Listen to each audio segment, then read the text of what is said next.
જામખંભાળિયામાં પૂજ્ય જલારામ બાપાના દર્શન કરવા પહોંચતા કેબિનેટ મંત્રી મુરુભાઈ બેરા.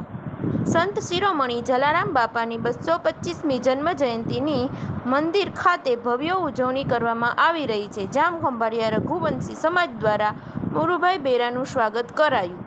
કેબિનેટ મંત્રી મુરુભાઈ બેરાએ પૂજ્ય જલારામ બાપાના દર્શન કરીને મહાપ્રસાદ ગ્રહણ કરી ધન્યતા અનુભવી. તમામ જલારામ ભક્તોને જલારામ જયંતીની શુભકામનાઓ પાઠવી. રિપોર્ટર સાહિલ રાયચુરા.